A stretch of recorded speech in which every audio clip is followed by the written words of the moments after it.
Bonjour à tous, on se retrouve aujourd'hui pour un nouvel épisode du podcast Une autre vision des choses. Ça fait un petit moment maintenant que rien n'avait été enregistré puisque on va dire c'est comme ça. Et il y a eu un moment où j'ai senti qu'il fallait mettre les choses en pause. Ça a été très intense depuis la précédente, alors même pas la précédente nouvelle lune, mais celle du mois précédent. Aujourd'hui, on enregistre, le jour de l'Ascension, juste après la nouvelle lune qui a eu lieu mardi et ça va être un mois, je pense, très, très important et intense vibratoirement parlant, par rapport à certains transits de planètes et puis par rapport aussi à certains jours où au niveau vibratoire, en tout cas chez nous en Occident, ça représente des ça touche, on va dire, à des systèmes de croyances qui ne sont pas anodins puisqu'aujourd'hui c'est l'Ascension. Après, juste après la pleine lune. L'ascension, c'est juste après la nouvelle lune. Et comme par hasard, on aura la Pentecôte juste après la pleine lune, dans le même mois. Donc autant dire que ça, dans ce temps où on parle beaucoup d'ascension planétaire, ça va être intense au niveau symbolique. Donc on verra ce qui se passera. Et aujourd'hui, pour cet épisode, on va parler. Alors j'ai invité Marie-Hélène, que certains connaissent, hein, si vous avez écouté son interview, qui est une de mes élèves, qui est de formation psychologue clinicienne et qui s'est beaucoup intéressée, qui a été beaucoup interpellée par le travail de Jung. Elle s'y est beaucoup intéressée. Donc on va repartir un petit peu de ça pour celles et ceux qui n'auraient pas écouté l'interview de Marie-Hélène. Puis à l'époque, on n'avait pas creusé le travail et les systèmes de croyances et les découvertes qu'a pu faire Jung et qui sont encore très très importantes aujourd'hui dans tout ce qui est développement personnel et thérapie classique. Et puis on va aller parler euh, de ma vision des choses par rapport à tout ce que je pense être des dérives ou en tout cas des mauvais systèmes de croyances autour du transgénérationnel, du karma, les synchronicités, et puis on parlera bien entendu des soins quantiques, tout ça autour de la physique quantique, puisque c'est ce à quoi touche la MLTC, c'est vraiment un soin énergétique quantique. Donc, Marie-Hélène, je te remercie d'avoir accepté l'invitation, et puis je te laisse nous parler, déjà nous refaire, si tu veux bien, un petit point sur toi, ton histoire. Alors très rapide, hein, on va pas refaire l'interview, et pourquoi à un moment donné, tu as été intéressé, tu as été creusé un peu, tu as même été te former autour de Jung. Bonjour Sandrine, et merci pour l'opportunité de parler de tout ça et de pouvoir enregistrer ça et voilà, permettre d'ouvrir la réflexion à un plus grand public. Euh, alors, pour ce qui est de Jung, alors j'ai pas vraiment étudié Jung dans le sens, je ne me suis pas formé en psychanalyse jungienne, en psychologie analytique, hein, c'est le terme plus juste, bien que j'ai fait 5 années d'analyse auprès d'une analyste jungienne. Et après cette phase d'analyse, j'ai été vivement invité à continuer dans cette démarche et j'avais pour ambition à l'époque, hein, de devenir psychanalyste jungienne parce que vraiment, la pensée jungienne, voilà, comblait un tas de manques de compréhension. C'était vraiment à la surface entre le spirituel et la psychologie. Donc pour moi, c'était une ouverture intéressante. Sa pensée était quand même très originale et, et il a une vision qui est très globale, hein, Jung, hein, dans son approche et le concept du soi, des archétypes, tout ça me parlait énormément parce que j'avais moi-même fait des expériences, comme j'ai pu en parler lors du premier podcast. Donc pour moi, c'était un peu mon maître spirituel, si j'ose dire, et de pensée. Hein. Donc j'étais très influencé par Jung et j'ai commencé, bien que j'ai à l'époque abandonné l'idée de devenir psychanalyste parce que déjà financièrement je ne pouvais pas faire des allers-retours sur Paris pour faire 2 séances d'analyse par semaine. Hein. C'est comme ça que ça fonctionne. C'est extrêmement exigeant comme parcours. Et aussi en même temps, il y avait quelque chose en moi déjà qui voulait aussi intégrer le corporel. Je sentais qu'en tant que thérapeute, il fallait que j'intègre le corporel. Parce que moi-même, déjà, j'étais dans quelque chose de très mental, de très cérébral, on va dire comme ça, dans mon fonctionnement. Et je voulais intégrer le corporel pour faire quelque chose de plus complet. Et chose que tu m'as permis de faire, notamment à travers ta démarche. Et mais par contre, j'ai lu tous les livres, pratiquement tous les livres de Jung, et vraiment j'avais une facilité à intégrer sa pensée et je l'ai utilisé en thérapie au départ, comme j'avais bien expliqué, jusqu'à ce que ça venait rentrer en confrontation par rapport à ta pensée. Et là j'ai dit oui, là il y a un édifice qui pour moi était extrêmement solide et, euh, et cohérent à l'intérieur. Bah là j'ai commencé à avoir des failles, euh, dont notamment avec le concept de l'archétype de l'ombre, hein, qui du coup m'a fait faire commettre des erreurs dans ma pratique de clinicienne, parce que c'était un mélange à la fois d'éléments refoulés juste, hein, dans la vision de Jung, hein, et aussi des choses, des comportements destructeurs, autodestructeurs, pervers, hein, on va dire comme ça, si on doit employer ce terme. Et le fait dans la vision de Jung, que l'archétype de l'ombre fait partie d'une totalité, c'est-à-dire que ça appartient aussi à l'individu, à l'inconscient collectif de l'humanité. Bon, bah, là, ça fait que, bah, comme j'ai dit lors du premier podcast, ça faisait qu'on avait un rapport très ambigu à l'ombre. Est-ce que je me Voilà. permets de te couper? Est-ce que Oui, donc tu veux dire que les systèmes de pensée de Jung, les systèmes de croyance du coup qu'il a créés par rapport à l'ombre, quelque part, on a créé l'ombre? C'est-à-dire l'ombre que un individu a à l'intérieur de lui ou d'elle, c'est sa création. Ça lui non, appartient dans le sens où c'est- c'est juste pour que tu vois, tu clarifies peut-être un peu tout ça. d'accord. Non, c'est pas sa création. Ça fait partie de l'âme de l'humanité. On va dire, les archétypes sont des complexes, qui vont, des complexes qui sont extrêmement chargés d'émotions, d'instinct, d'informations. Ces complexes baignent, on va dire comme ça, à l'intérieur de l'inconscient collectif. Et ça fait partie de l'histoire de l'humanité, ça appartient à l'humanité. Et c'est là où c'est confusionnant, parce que là, tu nous fais comprendre que bah, ça appartient non pas à l'humanité qui, elle, est, comme tu appelles, les humains pâquerettes, hein, c'est-à-dire que nous venons d'une source où ces choses-là n'existent pas et ne nous appartiennent pas. Et Jung a fait comme beaucoup, hein, il a essayé d'intégrer le mal dans l'humain, en fait, hein, et il a essayé, à travers l'intégration de l'archétype de l'ombre, comme des autres archétypes, ça fait partie du processus d'individuation, où l'individu va devenir complet, il va intégrer tous les archétypes qui constituent l'humanité, en fait, dans l'ombre.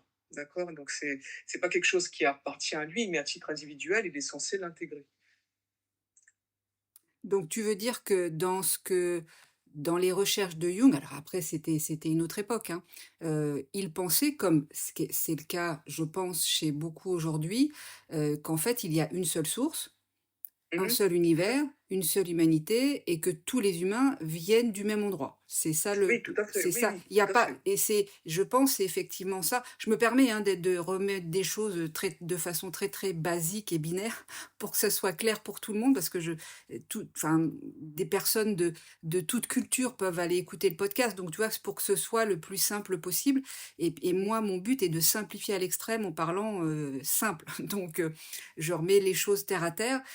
Donc effectivement, pour beaucoup, notre expérience ici, tu m'arrêtes si je me trompe, hein, dans Mhm. la pensée jungienne, mais dans plein d'autres pensées, dans plein d'autres, du coup, types de thérapie, parce que tu me le confirmeras ou pas, mais je pense que cette pensée-là, de Jung, alors qui était aussi dans certaines religions et cetera, il y a pas que lui qui disait ça, mais en tout cas en thérapie, je pense que ça influence presque une grande majorité des thérapies actuelles. C'est-à-dire, il y a une seule source, et si on vient ici, si on s'incarne ici, c'est pour aller apprendre des choses, et notamment apprendre le mal, l'ombre, on l'appelle comme on veut, pour pouvoir le transmuter et passer à autre chose, ou pour guérir des Oui, blessures. oui, oui, tout à fait. Et c'est une question de, quand je dis à l'intégrer, c'est pas forcément, j'ai déjà fait la nuance, hein, intégrer veut dire comprendre conscience. Mais néanmoins, il n'y a pas cette notion de, comme tu peux l'avoir, d'écarter pleinement quelque chose qui n'appartient pas parce que venant pas de notre véritable source. Et donc, ça fait qu'on a un rapport ambigu à l'ombre, hein, très clairement, puisque ça fait partie bah, des choses qu'on est censé intégrer pour devenir un être complet, dans le sens de l'individuation. D'où Et notamment dans beaucoup de thérapies, le fait de dire qu'il faut aimer ses la parts pensée, d'ombre, voilà, etc., exactement. etc. Alors, je dirais pas que Jung a dit qu'il faut les aimer, mais Ah non, par non, je contre, dis pas il faut Jung, mais les les intégrer, hein. dérives après qui ont C'est qui la ont dérive, tout à voilà. fait. C'est la dérive qui a suivi, où on doit embrasser ça et pas rejeter, et ça fait partie de moi. Et donc voilà. Donc ça a été malheureusement une des conséquences négatives de cette pensée. Hein. C'est qu'effectivement, ça a dérivé en mode on intègre le mal. On intègre le mal et on l'embrasse, effectivement. OK. Donc ça, c'est quelque chose qu'on observe, donc, effectivement, clinique, qui a dérivé. Et un autre concept très important de Jung, c'est la synchronicité. Hein, c'est lui qui a, avec Pauli, qui est un physicien quantique, il a créé ce concept à travers la pensée du Tao. Hein, il s'est intéressé au Tao, au taoïsme. Hein, donc Jung, il s'est intéressé à peu près à toutes les cultures orientales. Et par le taoïsme, il s'est intéressé au phénomène notamment des oracles tels que le Viking. Euh, et en préfaçant le livre de Willem, qui a traduit le Viking en langue anglaise, il a lancé, c'est la première fois qu'il parle du concept de synchronicité, c'est-à-dire euh, l'importance des coïncidences significatives, c'est-à-dire coïncidence entre quelque chose qui émerge dans le psychisme, donc un événement intérieur, et en même temps, donc dans une coïncidence temporelle, se manifeste dans la matière, dans la réalité concrète, un événement extérieur qui va avoir une forme d'identité de sens ou un sens analogique. Et cette coïncidence va créer un tel impact sur la personne que ça va générer vraiment des changements existentiels chez elle. Donc, et là, il a observé au niveau clinique ce phénomène de synchronicité dont il décrit d'ailleurs l'histoire du scarabée doré, où voilà, il y a une patiente qui va parler de son rêve du scarabée, et au moment exact où elle parle du rêve du scarabée, pendant la séance avec Jung, un scarabée arrive, rentre dans la pièce, et ça a créé un tel impact chez la personne que c'était une étape, quelque part, dans un changement dans son processus de guérison chez cette dame. Et donc Jung, il avait déjà observé ça en clinique, il a fait le lien avec la pensée chinoise qui s'intéresse justement aux phénomènes synchronistiques. C'est pourquoi un tas d'événements arrivent, enfin la coexistence de certains objets à un instant T, ça les intéresse beaucoup plus que les liens de causalité, qui est quelque chose qui est une préoccupation beaucoup plus liée au peuple occidental, hein, avec notamment la vision scientifique. Et, euh, et donc voilà, à travers tous ces éléments-là, il a développé ce concept qui est très important, qui parle notamment de l'intuition, parce que euh, pour qu'on ait un phénomène synchronistique qui va avoir cet impact majeur dans la vie de quelqu'un, bon déjà, il faut comprendre que c'est des phénomènes qui sont rares, hein, ça n'arrive pas tous les jours dans la vie d'une personne, et c'est à travers un état psychique particulier, c'est-à-dire l'abaissement du niveau mental, c'est-à-dire de toute la pensée rationnelle. À un moment donné, pour X raisons dans le vécu de la personne, il y a cette forme d'abaissement, ce qui permet à l'inconscient individuel d'émerger. Donc on va appeler ça l'intuition. Et cet inconscient individuel est en lien avec l'inconscient collectif. Et c'est à travers ce lien que peut émerger un archétype dans le psychisme de la personne. Et l'archétype va quelque part se faire réalité à l'extérieur. Donc c'est ça le principe de la synchronicité. Et c'est vraiment dans cette concomitance, dans cette coexistence de l'archétype à l'intérieur de la personne et à l'extérieur qu'il y a un phénomène de choc, parce qu'on va dire oui, un choc existentiel qui va vraiment changer la trajectoire de la personne. Donc c'est à travers une très forte intuition. Donc en cela, ce concept est très, très avant-gardiste, très original. Et, Jung disait que le soi, enfin, l'inconscient collectif, est hors l'espace-temps, donc d'où de son lien avec Pauli et la physique quantique.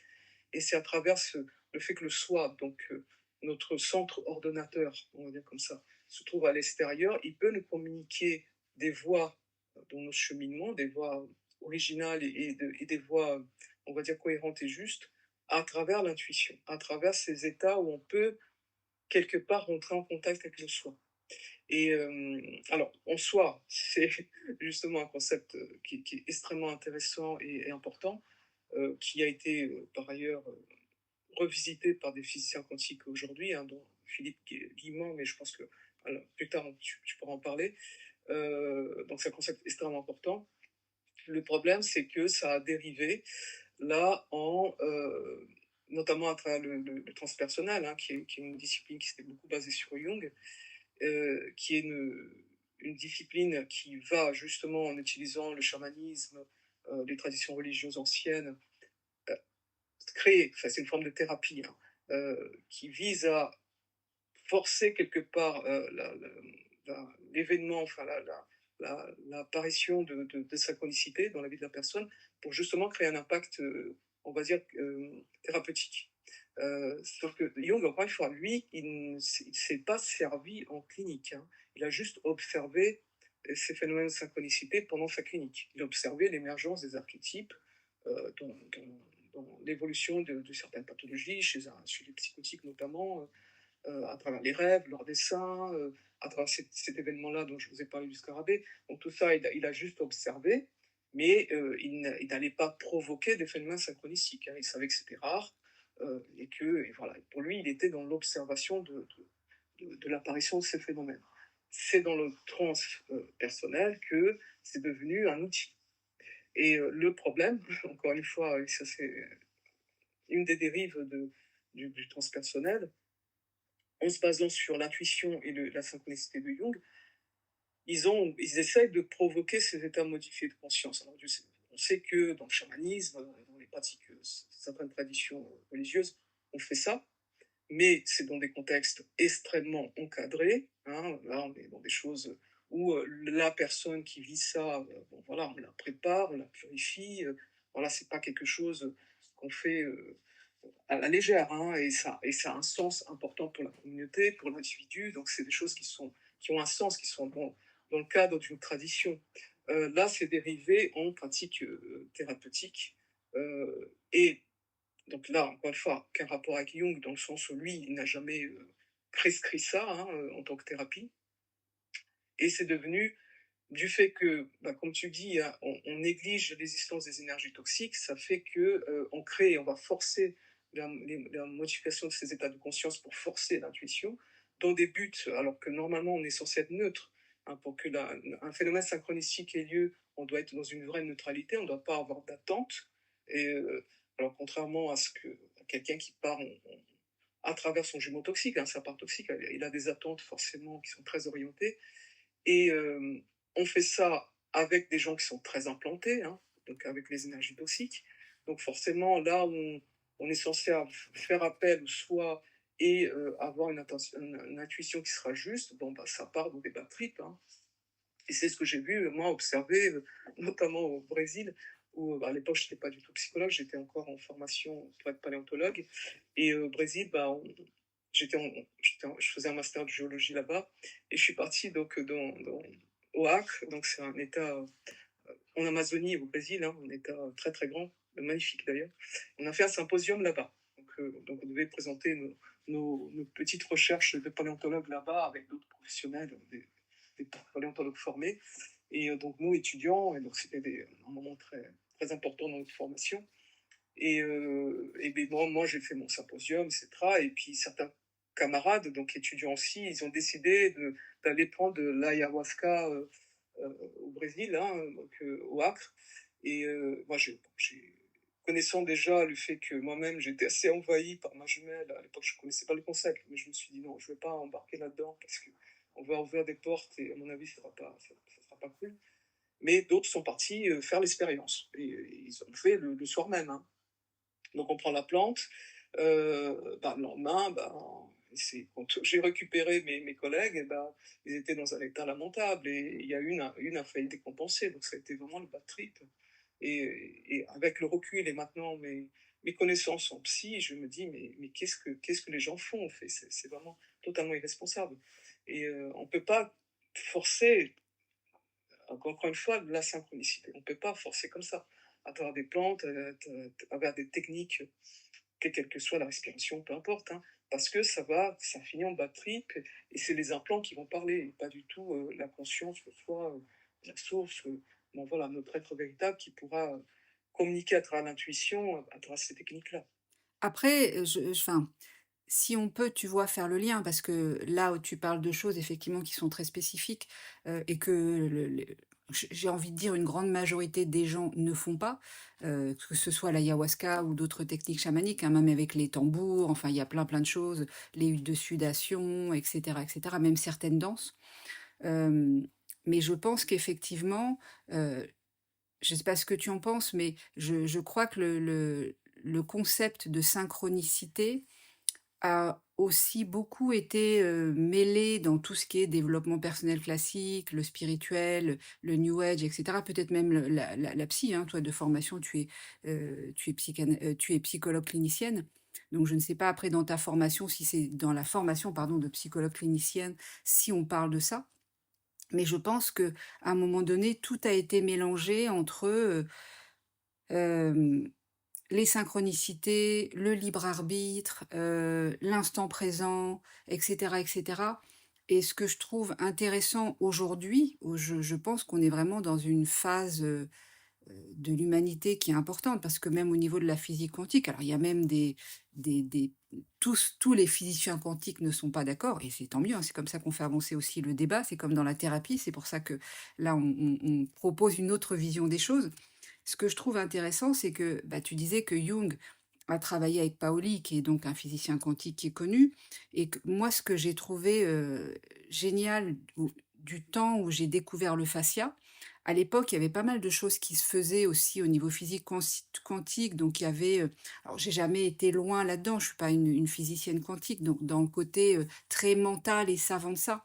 Mais ce que j'ai trouvé intéressant, c'est que quand on regarde des animations, dans tout ce qui est, la représentation de l'espace, aujourd'hui on parle des espaces, des univers, des multivers, ce qui déjà remet en perspective, tu vois le côté, d au départ, mais parce que Jung a fait avec son époque aussi, hein, il y a une source, un univers et cetera. Non, il y a aujourd'hui on sait qu'il y a des multivers et à travers les physiciens quantiques et qu'il y a des ponts, des tunnels entre ces multivers.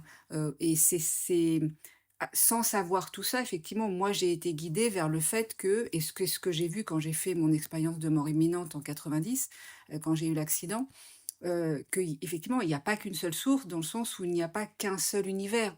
Donc, les pâquerettes, comme je les appelle, viennent il y a une seule source, dedans, il peut y avoir plusieurs univers, mais qui sont comme un pays, en fait, où il y a plein de départements, mais c'est un pays. C'est un peu si je fais le parallèle, c'est un petit peu ça. Donc il y a une source avec après plein d'univers dans cette source-là, mais il y a une seule source, c'est la source des pâquerettes. Mais effectivement, il y a d'autres sources, où là, moi je parle des sources de ronces. Encore une fois, pour pas dire que les ronces sont mieux ou moins bien que les pâquerettes, ça c'est hyper important de ne pas aller dire, c'est bon, c'est ça sort aussi du contexte ombre, lumière, bon, bien, le méchant et le gentil et cetera, qui a été beaucoup utilisé par les ronces justement, pour à travers les religions et plein de techniques même spirituelles et de le détournement de certaines compréhensions de textes anciens où, c'est pas bien de dire, «Il est méchant», c'est pas bien de dire, «C'est Satan», c'est pas bien de dire et donc effectivement, on doit aimer tout le monde. Ça, c'est très, Mmh. on doit aimer tout le monde. Mais, le côté on doit aimer tout le monde, à partir du moment où il y a pas de bon et de méchant, on n'a personne à aimer, en fait. Puisque Tout à il y fait. a pas mieux ou moins bien. Et ce que j'ai trouvé, moi, hyper intéressant quand j'ai commencé vraiment à m'intéresser au fascia, c'est que l'espace-temps aujourd'hui, on le sait, est flexible et il dans la physique quantique, tout ce qui est, le passé, le présent, le futur, tout ça n'existe pas en fait, tout ça n'est qu'un et ce que je trouve intéressant, c'est que le fascia, quand tu regardes vraiment au microscope électronique ou quand tu t'intéresses au fascia, à la façon dont heu, il se dessine, il se compose et cetera, c'est comme si, c'était exactement la représentation des univers, mais à l'intérieur du corps.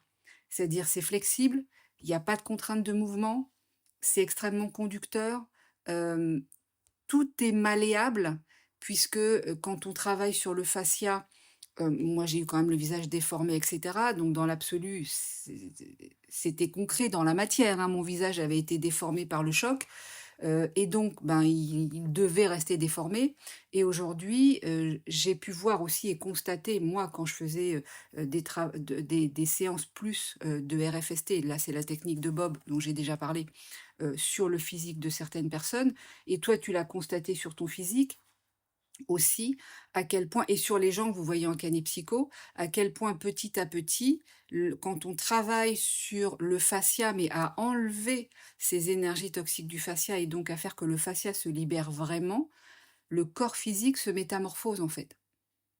Il y a vraiment quelque chose qui fait que la matière que l'on dit être solide et impossible à changer, à part une chirurgie ou des choses comme ça, eh bien si, elle peut changer. Quand on va travailler sur ce qui lui permet de se créer au départ, à la fois le fascia, puisque l'embryon, c'est du fascia. Donc je trouve ça intéressant effectivement que quand on met dans l'équation, l'existence de ces énergies toxiques, ça change tout puisque toi, je pense que tu l'as constaté aussi, maintenant ça fait un certain temps, hein, qu'on collabore, donc tu as vu des personnes, heu, dont le corps petit à petit s'est libéré de ces énergies toxiques-là. Parce que si je refais le lien avec ce que tu disais des synchronicités, de mon point de vue, alors tu me diras si tu es OK avec ça par rapport à toi aussi, ton expérience, hein, avec tes patients. Je pense qu'il y a une grosse dérive autour de la synchronicité avec tout ce qui est ce qu'on pense être en tout cas, la pensée positive. Et je Alors moi, pense que tu as pu je termine oui, Marie. Je pense que peut-être tu as pu constater que parce que tu parlais justement de non vouloir et tout ça, hein, dans ce que disait Jung et dans ce qu'il a pu expérimenter. Ce que moi j'ai pu constater et que peut-être toi tu constates encore plus que moi parce que tu es au contact maintenant direct des personnes, c'est que plus on enlève ces énergies toxiques, plus les, comment est-ce que je pourrais appeler ça? On parlait d'intuition tout à l'heure, mais ce que l'on pensait aimer, ce que l'on pensait vouloir, ce que l'on pensait être juste pour nous, et cetera, eh bien, sans faire autre chose qu'enlever ces énergies toxiques, ou donc plus ça va, plus on va permettre à notre code source de, se réajuster, d'être de plus en plus, celui qui vibre à l'intérieur de nous, eh bien, on se rend compte que, on pensait adorer tel type de nourriture, finalement, on se réveille un matin, on se dit: «Mais en fait, j'aime pas du tout ça, c'est pas bon pour moi». On pensait aimer tel type de musique, finalement, on se rend compte que, bah, non, ça nous correspond pas. On pensait, qu'une personne était une personne très bonne pour nous, alors que finalement, c'est une personne toxique. Tu vois, il y a vraiment des choses où, je pense que quand on n'enlève pas cette part-là du fascia qui va se mettre à vibrer autrement, tout est biaisé dès le départ puisque on a notamment dans ce fameux «écouter ce qui résonne en vous», mmh qui je pense est très en lien aussi avec les synchronicités, enfin, ce qu'on pense être les synchronicités, oui, l'instant tout à fait. présent et cetera. Mmh Écouter son cœur, bah, tout est biaisé en fait et mh.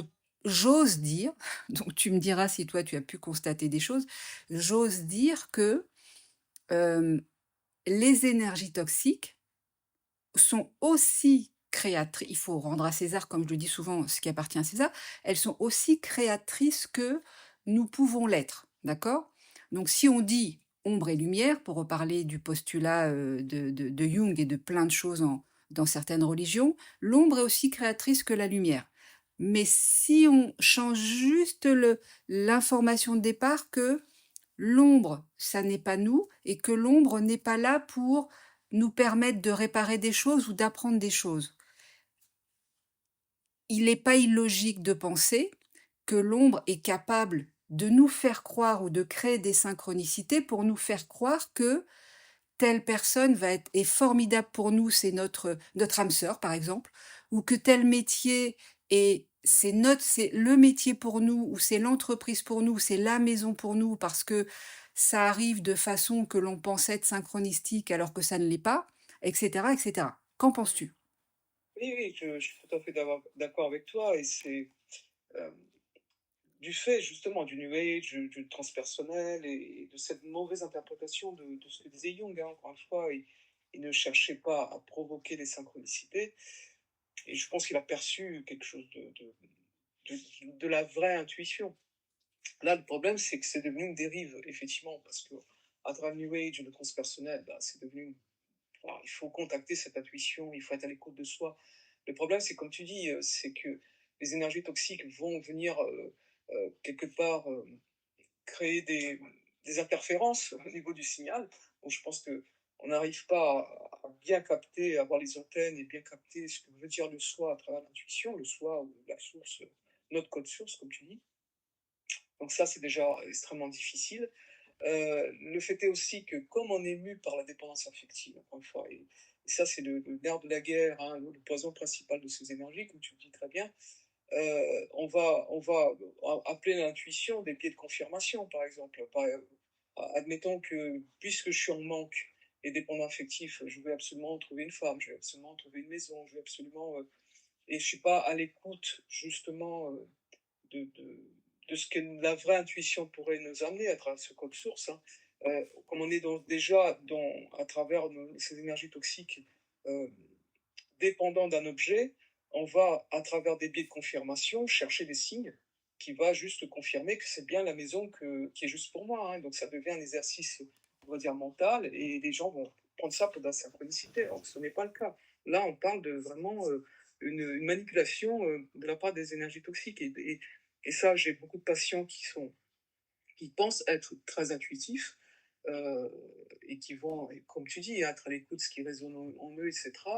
Mais en fait, ce qu'on observe, c'est des biais de confirmation en lien avec un attachement excessif à travers les énergies toxiques vis-à-vis d'une personne, vis-à-vis d'une maison, et on n'est pas dans cette neutralité qui est absolument nécessaire pour que l'intuition, la vraie intuition, puisse parler, en fait.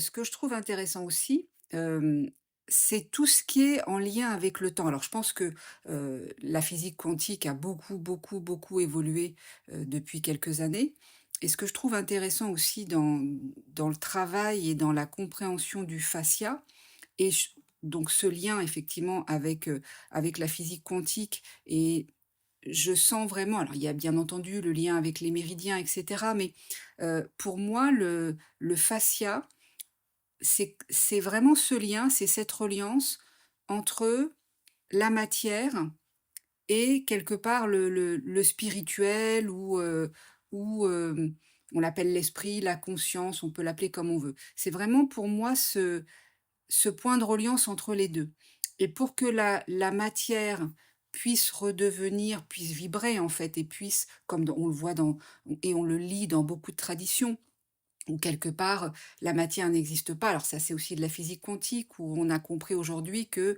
bah, la matière quelque part, c'est du vide, donc ça n'existe pas, et c'est ce qu'on retrouve dans beaucoup de mythes, dans beaucoup de films aussi, ou dans Matrix, ou dans plein d'autres films, où on peut traverser la matière, où on peut, faire enfin, réagencer la matière, puisque quelque part, la matière à la base, c'est du vide et c'est pas quelque chose de solide.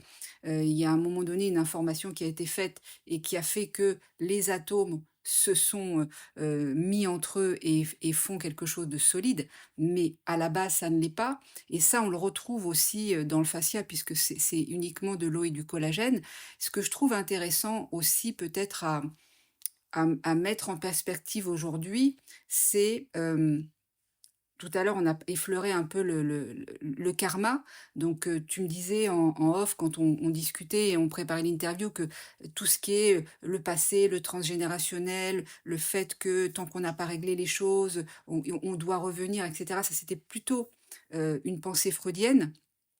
Mais ce Oui, c'est plutôt freudien, effectivement. et ce que je trouve intéressant, alors je ne sais pas si toi tu en vois les dérives aussi, mais, c'est comme si la plupart de ce que moi je connais encore une fois, hein, la Mhm, plupart des thérapies aujourd'hui sont dans ce côté, alors ça c'est, encore une fois, rendons à César ce qui appartient à César, c'est la création des ronces, hein.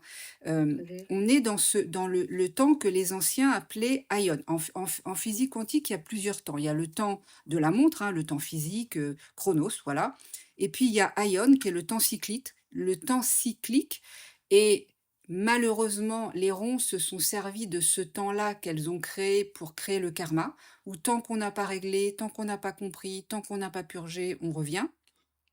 Et aujourd'hui, grâce à la physique quantique, on a compris qu'il y avait un autre temps qui s'appelle Kairos, qui est ce temps où, vraiment aujourd'hui en physique quantique, on sait que le passé, le présent et le futur ne font qu'un. Mhm. Et ça, je trouve ça intéressant parce que je pense que toi, t'as commencé vraiment à le toucher des doigts quand on parlait, tu sais, de GPS. Mais c'est un peu ce que je disais tout à l'heure, en libérant le fascia, c'est un peu comme si on permettait de reprogrammer notre GPS intérieur, comme le disent d'ailleurs certains physiciens quantiques, hein, notamment Philippe Guillemin, mais pas que, pour faire que justement on soit en lien avec un chemin de vie, pour parler de choses très aussi thérapie, qui soit plus juste pour nous. Est-ce que tu as pu toi aussi constater ça avec certains de tes patients? Où on n'est pas en fait dans «je veux», mais je sens qu'il y a des choses effectivement qui changent à l'intérieur de moi et même si je ne comprends pas, même si Mhm. c'est incompréhensible, ça sort du mental en fait. On est vraiment dans, quelque chose qui n'est plus mental. Alors, oui, alors ça fait, je dirais, ça fait partie du processus, hein, la conséquence de toutes les aspirations que tu fais, les nettoyages du fascia, où il y avait effectivement énormément, enfin, quand les patients arrivent, et du fait des énergies toxiques, hein, ils ont déjà énormément de projections, ils sont très reliés au passé, hein, il y a cette notion, mais encore une fois, pour moi, c'est plus en lien avec la pensée freudienne que jungienne, hein. Jung, à travers le concept du soi et la synchronicité, le fait qu'il plaçait l'inconscient collectif hors de l'espace-temps, il a essayé de sortir justement de ce temps cyclique et du poids du passé, comme le passé détermine le présent et le futur, hein. Donc ça, c'était une vision plutôt séquentielle, chronos, hein, de, de, comment dire, de Freud, hein, qui lui, il disait d'ailleurs qu'il devait, pour pouvoir guérir de sa névrose, il fallait qu'il aille, comment dire, chercher tous les éléments refoulés de son enfance, hein, tout ce qui, il fallait vraiment retrouver cette mémoire. Pour lui, c'était fondamental. C'est pour ça que la psychanalyse, d'ailleurs, les séances, enfin les séances, la cure, durait des années, des années, des années. C'était sans fin. Il y a d'autres pratiques comme le transgénérationnel aussi. On va donner un poids énorme au passé, au passé du coup de nos ancêtres, hein. Donc, il y a des pratiques très en lien avec ce côté à la fois séquentiel et du poids du passé qui pour moi vient notamment de la vision, on va dire, freudienne, qui a dû se baser sur d'autres choses, hein. Moi, je ne suis pas philosophe et j'ai pas ces connaissances-là, mais disons qu'en termes de thérapie, c'est très lié à Freud. Et les gens, quand ils arrivent en séance, effectivement, ils ont ce bagage-là, à la fois une intuition qui est pervertie par ces énergies, donc ils ont à la fois bu dans le New Age, donc ils sont imbibés de ça, et ils sont imbibés aussi de cette vision où le passé détermine le présent et le futur. Donc il va falloir que j'aille régler ou conscientiser ce qui s'est passé dans le passé pour pouvoir m'en libérer. Le problème du transgénérationnel qu'on pratique, hein, quand on fait des arbres psychogénéalogiques, c'est qu'il y a un tel... Le problème du passé, c'est qu'on n'a pas accès finalement. Les données sont très fragmentaires. Donc on peut pas... On a beau faire des... J'en ai fait hein, dans ma pratique clinique, hein, des arbres psychogénéalogiques. Les gens vont faire des recherches, mais déjà...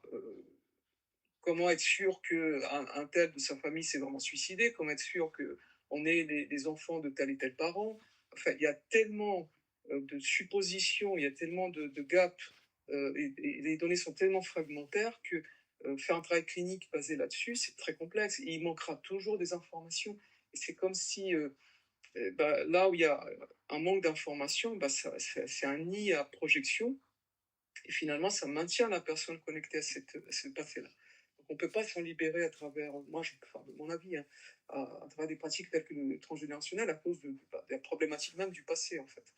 Et, euh, et je pense que Jung, pour le coup, il a essayé de relier au futur, mais à travers une intuition biaisée, puisqu'encore une fois, il ne met pas dans l'équation, encore une fois, l'existence des énergies toxiques et comment elles peuvent, comme tu le dis très bien, créer des synchronicités. D'accord. Donc, elles peuvent, enfin, en apparence, mais ce ne sont pas des vraies synchronicités.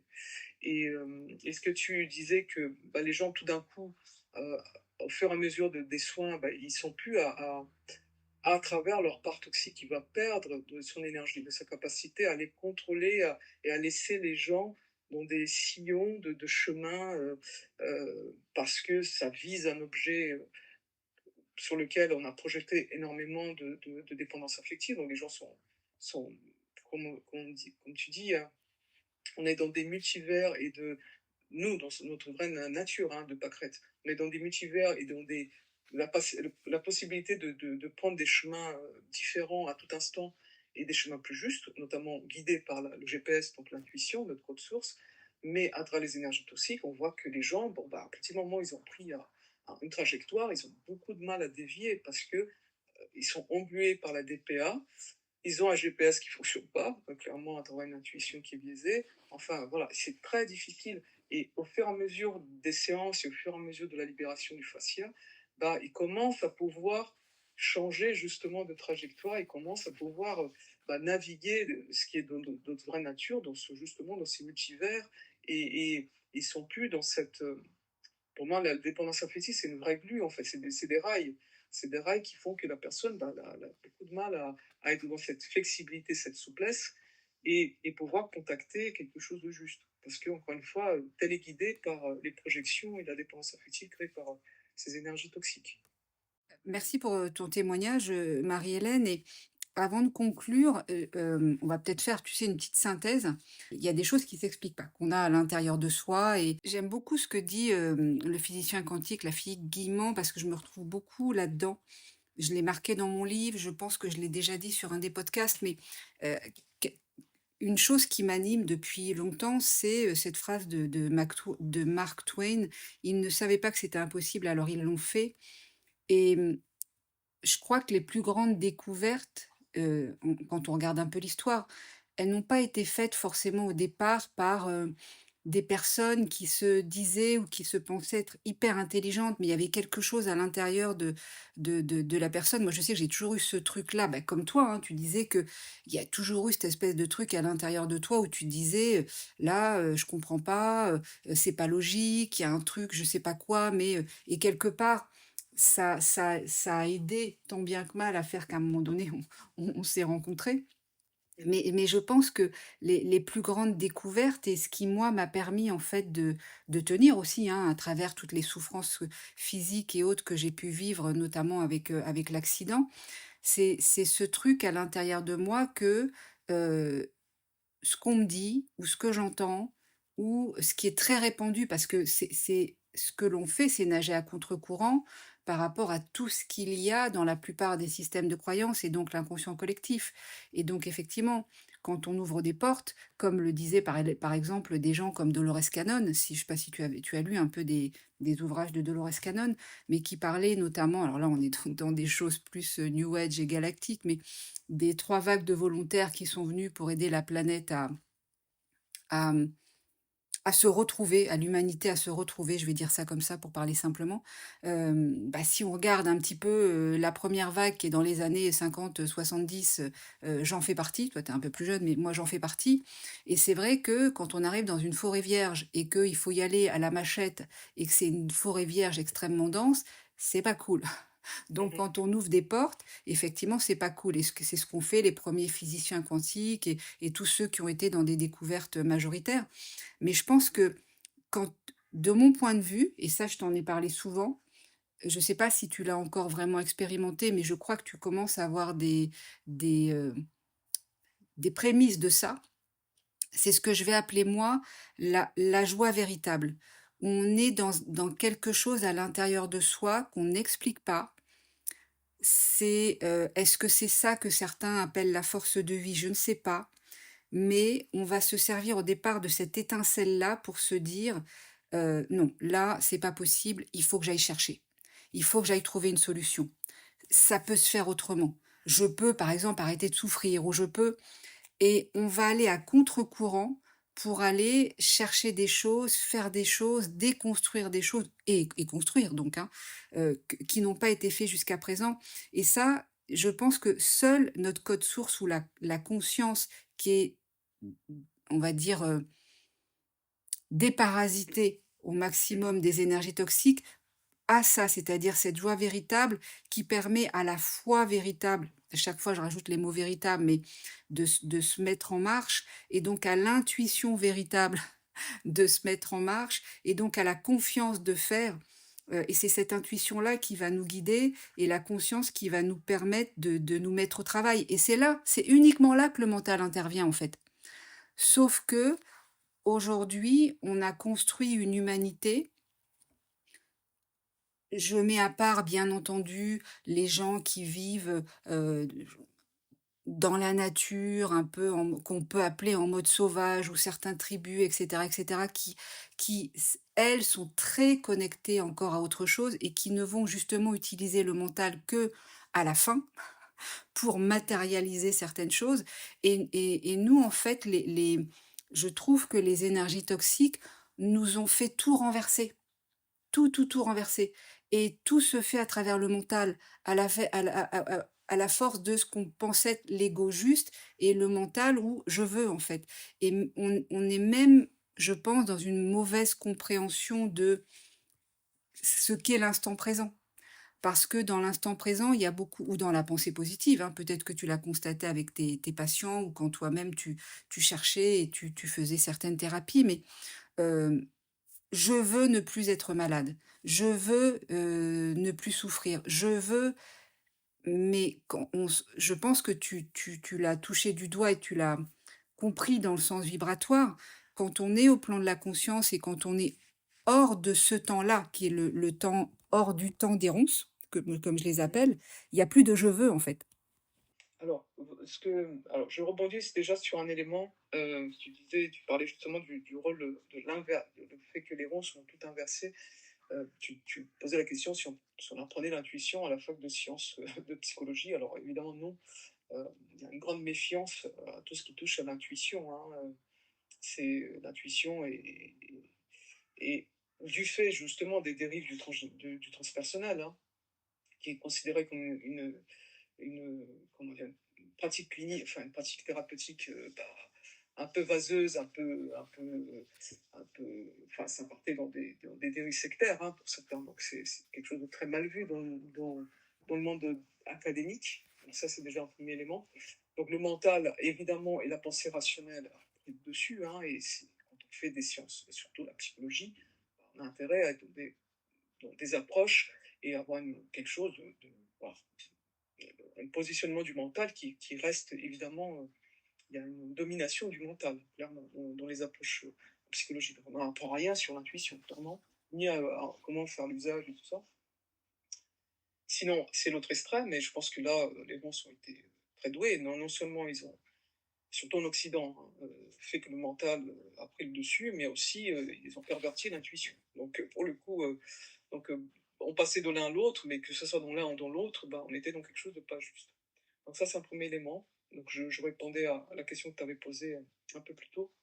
Et puis, en ce qui concerne le libre arbitre, alors évidemment, quand les patients arrivent en séance et qu'ils commencent à faire ce travail avec moi, avec toi, euh, la question du libre arbitre revient souvent. Parce qu'à un moment donné, on demande des choses très concrètes, hein, aux personnes, notamment de l'accompagnement social, où on oriente la personne vers des actions concrètes à travers les énergies toxiques. Encore une fois, la personne peut avoir l'impression d'une ingérence et elles se disent, mais par rapport à moi, ce que je pense et mes désirs, bah, qu'est-ce qu'on en fait en fait?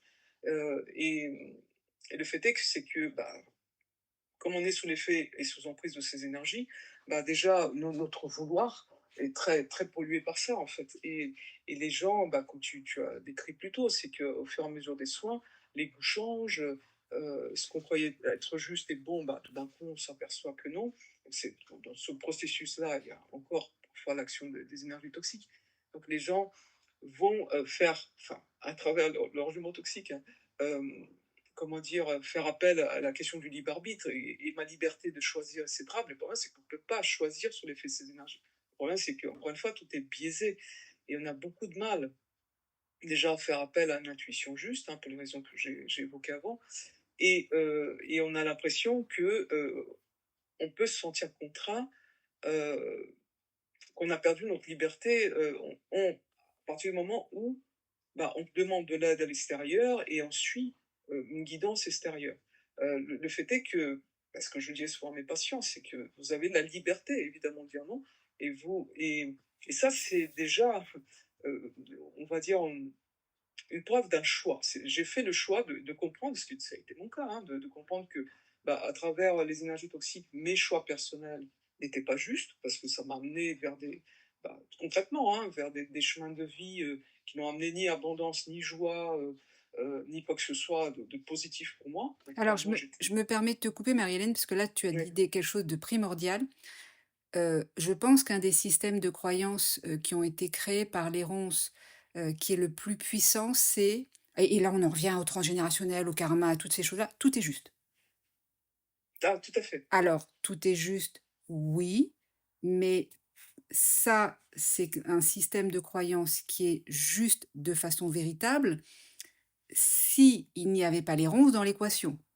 À partir du Mhm, moment où on ramène les ronces dans l'équation, moi, ça a été un peu dans ce que je te décrivais tout à l'heure, où j'avais des trucs à l'intérieur de moi, où je me disais, mais c'est pas logique, c'est pas factuel, c'est pas cohérent. Je vous embête beaucoup avec ça, le terme cohérence et logique, etc., parce que, encore une fois, quand tu regardes l'architecture de l'univers ou l'architecture du fascia, où tout est cohérent, tout est logique. Il y a rien d'illogique et d'incohérent.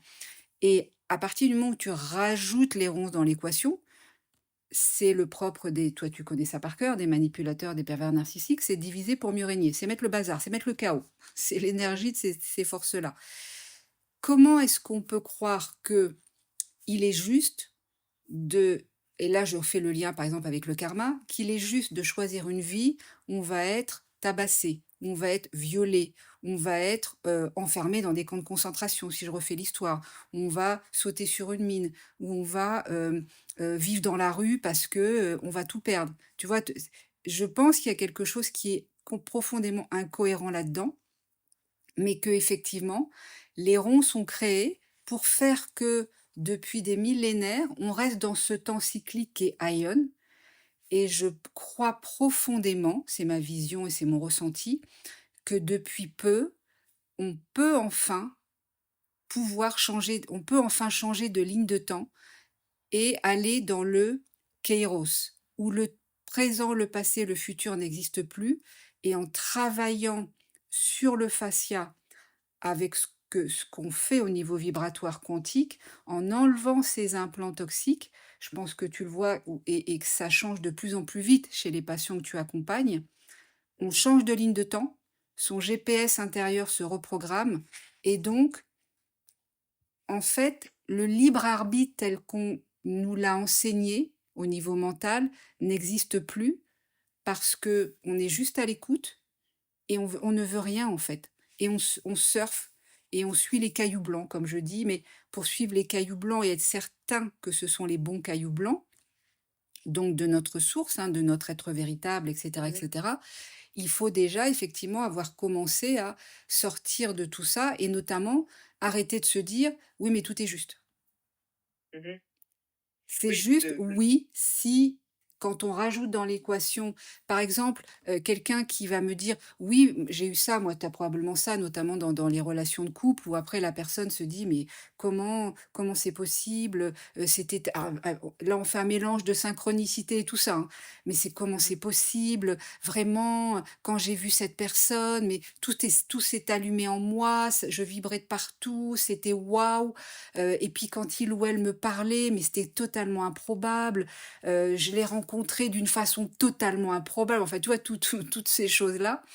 Et mhm. c'était forcément la personne de ta vie. Et puis quelques semaines après, quelques mois après, ou quelques années après, tu te rends compte qu'en fait, cette personne, elle est extrêmement toxique et que ça t'a amené à des choses complètement terribles. Mais encore dans certaines thérapies, on va te dire, oui, mais il fallait que vous fassiez cette expérience pour. Tout à fait. Oui, oui, pour apprendre, pour se bonifier, enfin bon, bref, c'est toujours l'explication que le mal sert à quelque chose. Bien sûr, Et, et c'est là où je et- trouve ça incroyable, c'est que, et je pense, et c'est pour ça que moi j'ai été amenée, et du coup maintenant depuis peu tu as un chien, un chien thérapeute aussi, donc ça va être intéressant de voir comment il évolue. Mais je pense effectivement que les animaux vont nous aider beaucoup, beaucoup dans cette phase, planétaire pour comprendre des choses parce que pour moi, la conscience animale est hors du temps, en fait. Le passé, le présent, le futur n'existe pas pour un animal. C'est pour ça d'ailleurs que un animal, un de ces humains par exemple, est parti pour son travail ou que sais-je pourquoi pendant des semaines, des mois, la veille que l'humain revienne alors que à la limite personne va être, au courant que l'humain revient demain, l'animal déjà commence à changer de comportement parce qu'il sent que son humain va revenir Mmh. et c'est ça que je trouve incroyable avec les animaux, c'est qu'il y a pas ce temps cyclique et il y a pas ce mensonge, en fait, des énergies toxiques à travers le mental, à travers le vouloir, à travers, c'est instantané et je pense que les animaux vont être des guides, absolument incroyables dans les temps futurs et c'est là où je pense que toi aussi tu constates à travers les canipsychos là que je vous ai fait créer et à travers Snoop, hein, maintenant que tu as maintenant à ton cabinet depuis peu et qui commence à avoir des réactions selon tes patients, à quel point c'est hyper intéressant. Oui, oui, il est dans ce côté instantané et il est dans dans l'instinct véritable, dans le terme que tu emploies très souvent, hein.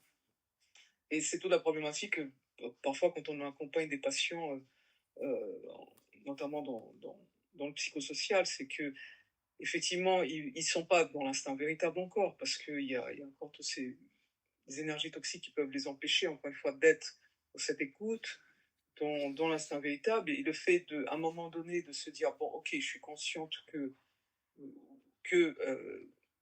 les énergies toxiques font que bah, mon GPS ne fonctionne pas, mon intuition, elle est encore bancale, que je ne suis pas à l'écoute, comme feraient les animaux, de mon instinct véritable, d'accepter qu'on propose des voies, des chemins qui sont totalement improbables à travers le mental du patient, encore une fois, qui domine, on contrôle le système psychique du patient. Donc ça, évidemment, ça heurte, hein, et ça peut être assez complexe, jusqu'à ce qu'eux-mêmes puissent goûter à ça. Et le fait de pouvoir switcher justement dans ces voies et ces chemins à travers leur propre intuition. Mais tant qu'on ne l'a pas, parler de libre arbitre, évidemment, ça n'a pas de sens, comme tu dis très bien, Sandrine. Donc c'est vrai que euh, c'est quelque chose enfin, à travers les énergies toxiques, elles vont revendiquer encore une fois le droit au libre arbitre, mais qui mène à l'exemple que tu as donné, hein, à des rencontres qui nous paraissent justes à tout point de vue, et qu'en plus, il y a des phénomènes synchronistiques qui vont appuyer, confirmer encore plus bah, toutes les sensations qu'on a pu ressentir, mais qui ont été bah, créées par ces énergies, ça n'a rien d'authentique et de réel en réalité. C'est bien pour ça que, de un moment, bah, les masques tombent et on se rend compte. Et dans l'accompagnement psychosocial, on va justement éviter que la personne reparte sur des schémas et des choix et des goûts et des façons de fonctionner qui sont anciennes et qui n'ont plus lieu d'être. Et là, comme tu dis, maintenant on arrive à une période où on sera capable effectivement de switcher et de ne plus être dans bah, ces fonctionnements anciens liés à la dépendance affective, liés à des programmations, liés à toutes ces choses qui font que on appelle ça un libre arbitre, alors que ce n'est pas, puisqu'on est totalement programmé en fait à vouloir certaines choses. Et tout ça, c'est des programmations liées au rouge. Hein.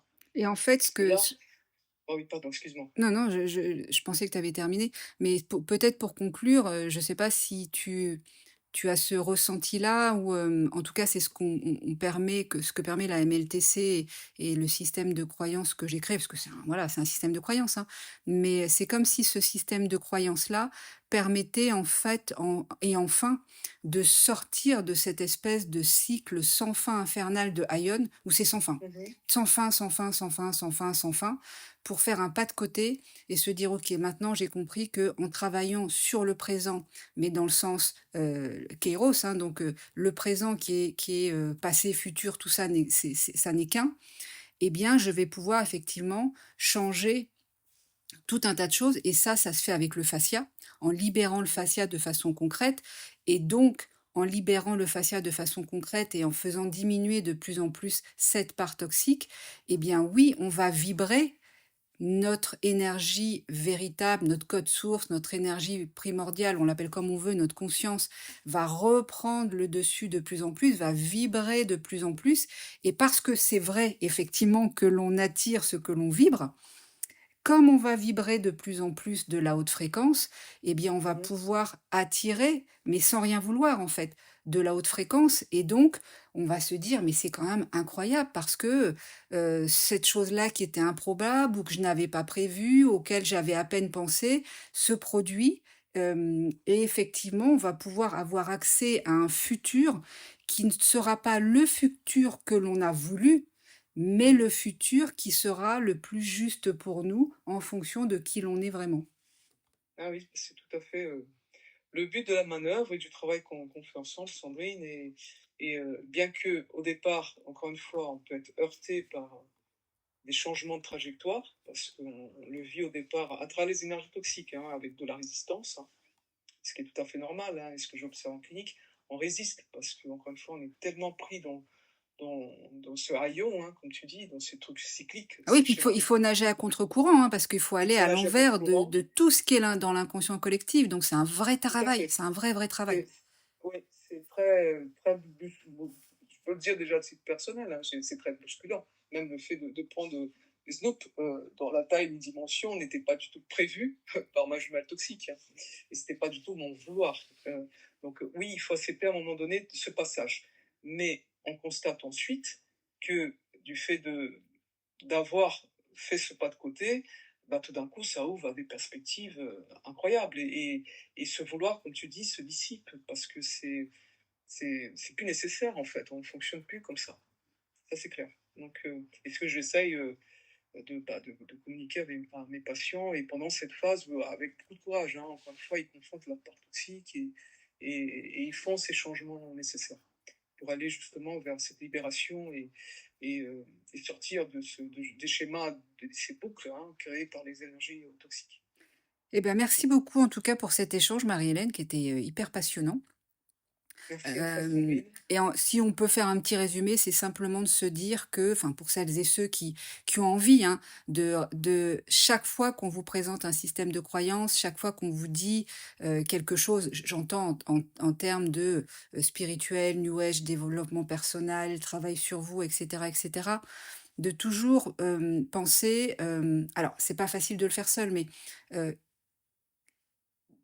quel est le lien avec le triangle victime bourreau sauveur et la dépendance affective? Et si je rajoute dans l'équation, le mot-clé, c'est si je rajoute dans l'équation l'existence des ronces, qu'est-ce que ça me donne comme résultat? Parce qu'encore une fois, dans une équation mathématique, on change une donnée, tout change. Ça, Oui, c'est aussi le exactement. but de la physique quantique. N'oubliez pas, hein, quand Mm, l'observateur observe, il ne se passe plus le simple fait d'observer change la donne. Donc tout à fait. devenez des physiciens quantiques en pensant ronces, en rajoutant ronces dans l'équation et c'est là où c'est tellement un concept qui est novateur et qui est perturbant et qui nous demande d'aller à contre-courant, que c'est pour ça que je suis très, très casse-pied avec les gens, en leur disant que je ne veux plus faire de soins, énergétiques sans qu'il y ait ton accompagnement en parallèle pour justement aller décrypter les choses et préparer, aider à cette sortie d'emprise, parce que c'est une vraie sortie d'emprise, et de la même façon qu'on ne sort pas d'emprise tout seul, j'entends d'une emprise concrète hein, par rapport à une personne ou un système, etc. Mm. Il faut se faire aider pour ça. Et bien là, c'est toi, tu vas être quelque part le décodeur, le décodeur de ce que je vais pouvoir moi dire et faire pour que les personnes en fait retrouvent leur le lien et comprennent en fait la connexion et les messages de leur être véritable. Qu'elles puissent entendre leur être véritable et non plus leur part toxique. Bon, bah, c'est ce que j'essaie de faire au mieux, et tout en le vivant aussi, ce qui donne de la légitimité à ce que j'amène à mes patients, et c'est à la fois passionnant et très libérateur, et je te remercie encore une fois, Sandrine, bah, déjà l'opportunité de vivre ça, et aussi de pouvoir, partager avec mes frères humains et animaux aussi, d'ailleurs. Exactement. Eh bien, je vous souhaite, une belle fin de journée ou de matinée ou je ne sais pas quand est-ce que vous écouterez le podcast. Je vous dis à bientôt. Si vous avez des questions, n'hésitez pas. Ah, petite parenthèse, parce que une personne me demandait quel était dans un commentaire sous un podcast, quel était le lien entre Gisèle et la création de la MLTC. Alors, entre guillemets, aucun. Quand j'ai créé la MLTC, c'est un petit peu comme, ce que je vous disais tout à l'heure, où à un moment donné, on a plein de connaissances, plein de choses à l'intérieur de soi, où on se dit, «Là, ça me parle, mais il manquerait ça, et s'il y avait ça, ce serait bien, et si» c'est une sorte de quelque part, quand on est architecte au niveau vibratoire, il y a vraiment on a été en général, apprendre et expérimenter plein de choses, et c'est un peu comme un cuisinier. Vous allez donner à 3 cuisiniers différents les mêmes ingrédients, et chacun peut vous faire une recette différente. Ben, moi, c'est ce que j'ai fait, en fait. J'ai, au départ, été un des premiers maîtres reiki et une des premières réflexologues, plantaires en France. Donc ça m'a ouvert des portes. J'ai commencé à me poser des questions, à remettre en question plein de choses avec lequel ça, c'est pas logique, ça l'est, et cetera, et cetera. N'oubliez pas, hein, que le travail des ronces, c'est d'utiliser tout un tas de choses qui sont justes, mais de rajouter dans l'équation des choses qui ne le sont pas, pour faire qu'à la finale, le résultat n'est pas juste. Tout part d'un postulat qui est juste, hein. Dans tout ce qu'utilisent les ronces dans les systèmes de pensée, ça part d'un postulat qui est juste. N'oubliez jamais ça. On n'a pas parlé avec Marie-Hélène, mais peut-être qu'on en parlera sur un autre podcast, mais tout part de choses qui sont justes. Mais ça a été détourné et déformé par les ronces. Et c'est ce que font très bien les manipulateurs et les pervers narcissiques. Donc, Gisèle, elle, m'a apporté cette conscience des énergies toxiques, de la façon au niveau vraiment quantique, vibratoire, d'aller les contacter, d'aller les enlever, etc., etc., et de les renvoyer dans leur espace, d'où ils viennent eux, dans leur source à eux. Puisqu'encore une fois, le but n'est pas de les tuer pour les tuer, mais tu ne peux pas faire partie d'un monde de pâquerettes, parce que les ronces et les pâquerettes ne peuvent pas cohabiter, dans le sens où si on laisse faire les ronces, à un moment donné, il n'y a plus de pâquerettes. Donc, je te renvoie chez toi, reste chez toi entre ronces, et nous, on reste chez nous entre pâquerettes. C'est pas plus, pas moins. Il n'y a pas de bon, de méchant, de colère, de violence, etc. Donc, la MLTC, c'est ma recette à moi par rapport à tout ce que j'ai pu comprendre et expérimenter avec Bob, avec Gisèle, avec etc., etc. Voilà pour le petit aparté. À bientôt!